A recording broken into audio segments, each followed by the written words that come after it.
How come the average Muay Thai fighter in Thailand earns less per fight than your upscale barista earns in a weekend shift? If you really get down to it, we're talking champions. These are no joke. They're elite athletes that have had broken limbs to tell the tale, but something isn't adding up. In this video, let's take a look at how Muay Thai fighters get their money and how much.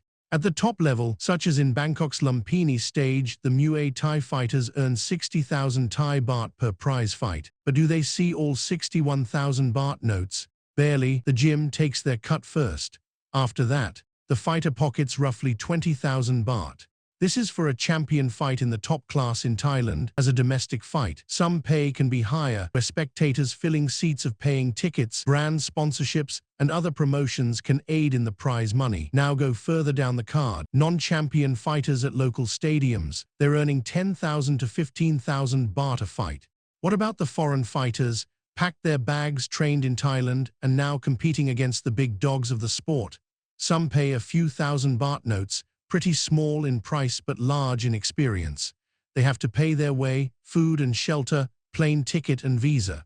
These add up in the thousands per month, but the fighters keep it under 20K a month if you really want to become a fighter here. How often do the fighters usually fight? Once a month, right?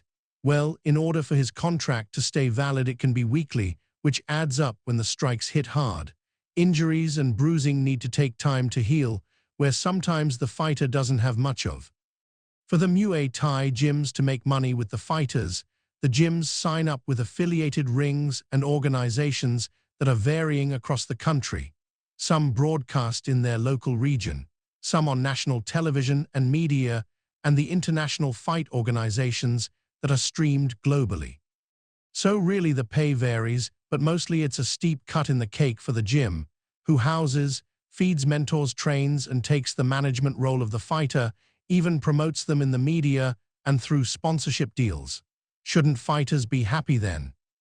To understand why the money is so low, we need to understand how the camp system works, because it's unlike anything in Western sports. The system of Muay Thai fighters usually stems from them as a child being a part of the system, either helping their father as a fighter to being thrusted into the sport at a young age. They are born and bred into this lifestyle. This isn't a college course. This is their reality. The pay is just a part of a family, a system and a lineage they were brought into. The foreign fighters usually have backgrounds and family in the martial arts that helps their journey to Muay Thai stage. However, the money they get doesn't reflect their efforts, hard work, grind and perseverance for years to become a champion. The pay is so low it's like any other hard-working job, like bending over pulling rice, laying cement for buildings, or other hard labor jobs. That's the way it's always been, but does it have to stay that way? So when a fighter earns 60,000 baht on paper, the camp gets its share off the top, before the fighter sees a single note.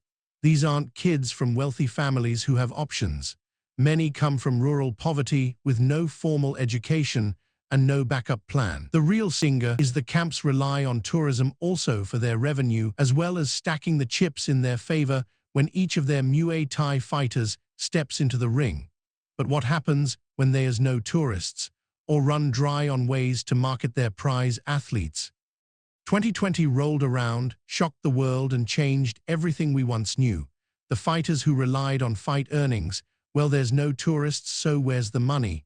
The system collapses easily when the tourism sector for Thailand is so large.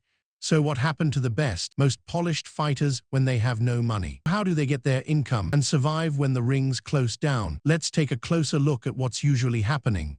These fighters had no savings, no education, no transferable skills. They ended up on construction sites and farms in their neighborhood. Honestly, it seems like a waste. Comment your top job for an ex-fighter below. To put the dire situation into perspective on how delicate finances are when the world shuts off, one gym on Koh Samui managed to support their fighters for 3 months out of their own pocket. But with over 80% of revenue gone, even their youth foundation program, they designed to give young fighters aged 15 to 18 a home, training, and English classes. It all had to be scrapped. Back to the question, how do the average Muay Thai fighter use skills to train and get the money? The fighters who make it work aren't just winning fights. They're building income streams outside the ring. As you can see, fighters who have a supportive gym team, management with sponsorships, and correct branding, the income skyrockets for these fighters. The secret sauce to branding is getting that organic, no fluff feeling to the right audience, and for a fighter, their money means eating and training another day. So they sign up with fightwear brands, supplement companies, local businesses. They'll pay fighters to wear their gear and post about their products. This can boost their income for years and pay dividends with other brands, but really only works when you stay on top. Fighters that are not eager to duke it out weekly for money go with coaching. Either in the gym, group classes, sessions and seminars to tutorials, the possibilities for coaching stretch wide, and sometimes the fighter really adjusts well to this pivot. And the money, if you're a big name with a popular gym, the 30,000 baht or more for a day's work. Not bad coming from a few thousand to start of in the ring. So what's the problem? Thailand is already flooded with elite trainers. The market for coaching inside the country is brutal. Social media loves Muay Thai stars who are candid and let us in on their world. Take Rodtang with his wife and baby to other stars' daily life and behind-the-scenes content, making these videos in the millions of views that pays them a sweet check that can rack up from 1,000 to over 100,000 baht a month income. Here's the brutal irony.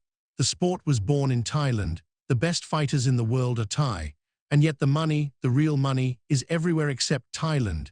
International fights in the US, UK, or Japan pay 160,000 to over 3 million baht per bout. A mid-level Thai fighter going abroad can earn more than double what a Lumpini champion earns at home. Promotions in the West will pay serious money for authentic Thai fighters. What are the top-pushed fighters doing about their bag? And the ones who go fully global, Buakor, Sinchai, Rodtang, are pulling in 100,000 baht to 10 million baht per fight, plus international sponsorships, merch, seminars on multiple continents. They're essentially small media companies that also happen to be elite athletes. Leaving is difficult not just for safety, comfort. It's all they've ever known and loved, but more about the language barrier. Can't speak, read or write to these brands, reach out to expand the fighter and the impact that they can make in the sport. So really, they're leaving a lot of money on the table from this one weakness. So how can the average Thai fighter break through the barriers that keep them from a decent salary for their family and future? Okay, so let's get to the bottom line. Fight purses in Thailand top out around 18,000 baht for a champion and drop as low as $5,000 for everyone else. That's not a living, that's a starting point. The fighters who turn that into a real career are stacking multiple income streams. Sponsorships worth up to over 1 million baht a year, social media accounts and clips in the thousands per month, and brand sponsorships. Add an international fight or two and suddenly the numbers look completely different. It's not easy, but the blueprint is there for anyone willing to build it. Press the subscribe to never miss another video on Muay Thai legends here at Strike and Clinch. Drop a comment. Are there other ways we can use these extremely fit men to make money who are skilled at combat sports? Thanks for watching and feel free to watch the next video in the link. Stay strong, strikers.